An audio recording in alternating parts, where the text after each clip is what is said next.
وَاتَّبَعُوا مَا تَتْلُو الشَّيَاطِينُ عَلَىٰ مُلْكِ سُلَیمان۔ اب ایک اور حقیقت نوٹ کیجئے، جب کسی مسلمان امت میں دین کی اصل حقیقت، اصل تعلیمات سے بہت پیدا ہوتا ہے تو رجحان کدھر ہو جاتا ہے؟ جادو، ٹونا، ٹوٹکا، تعویذ، عملیات، قرآن کی عملیات۔ قرآن اترا تھا کسی اور کے لیے، کام کے لیے، یہ اس کو ذریعہ بناتے ہیں دشمن کو دیر کرنے کے لیے۔ محبوب آپ کے قدموں میں آ کر گرے گا، عمل قرآنی ہے، اتنے 100 روپے کا آپ دی جائیے تو مل جائے گا۔ یہ دندے ہمارے یہاں بھی چل رہے ہیں، خوب چلتے ہیں، اور میں سمجھتا ہوں کہ سب سے زیادہ فلرشنگ کاروبار جو ہے وہ اس طرح کا ہے۔ ہینگ لگے نہ پھٹکڑی، نہ آپ کو کوئی اس میں محنت کرنے کی ضرورت ہے، نہ اس کے اندر آپ کو انویسٹ کرنے کی ضرورت ہے، اور کاروبار چلتا۔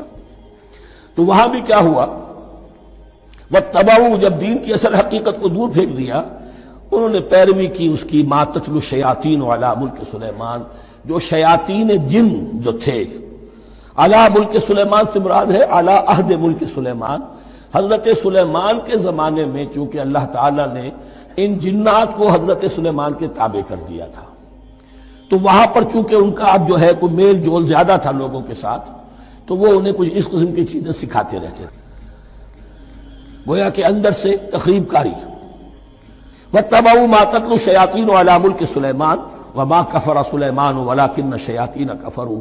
اور سن لو، سلیمان نے کبھی کفر نہیں کیا، بلکہ یہ شیاطین تھے کہ جو کفر کرتے تھے۔ جادو کفر ہے، لیکن آپ کو نقش سلیمانی آج تک بھی لفظ ملے گا، نقش سلیمانی۔ آج بھی مسلمان بھی ان چیزوں کو حضرت سلیمان کی طرف منسوب کر رہے ہیں، وہ ظلم اب بھی جاری ہے۔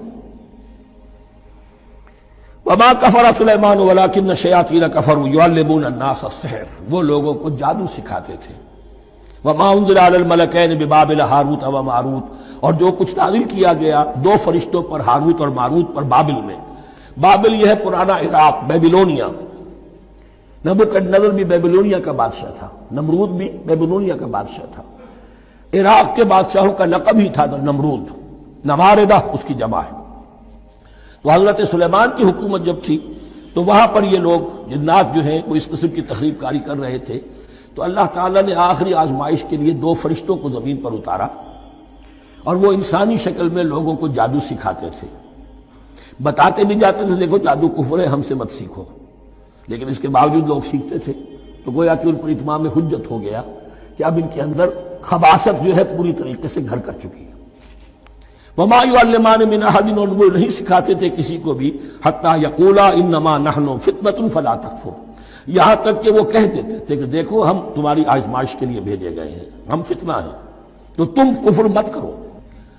فَيَتَعَلَّمُونَ مِنْهُمَا مَا يُفَرِّقُونَ بِهِ بَيْنَ الْمَرْءِ وَزَوْجِهِ، تو وہ سیکھتے تھے ان دونوں سے وہ شے کہ جس کے ذریعے سے تفریق کر سکے ایک شخص اور اس کی بیوی کے درمیان، تفرقہ ڈالنا گھروں کے اندر، فساد۔ اب بھی یہ عورتوں کے اندر یہ کام بڑی تیزی کے ساتھ چلتے ہیں، تعویذ اور دھاگے اور کیا کچھ گنڈے چلتے ہیں۔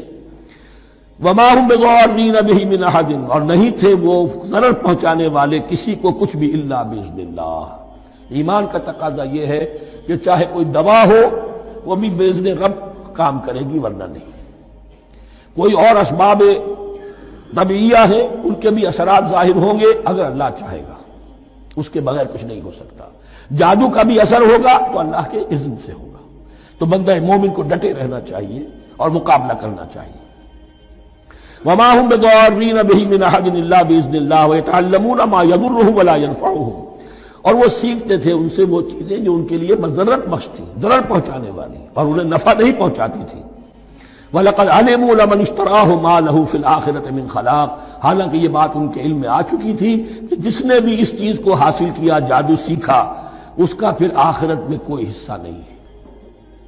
وَلَبِئْسَ مَا شَرَوْا بِهِ أَنفُسَهُمْ، اور بری تھی وہ چیز جس کے لیے انہوں نے اپنے آپ کو فروخت کر دیا۔ لَوْ كَانُوا يَعْلَمُونَ، کاش کہ انہیں علم ہوتا۔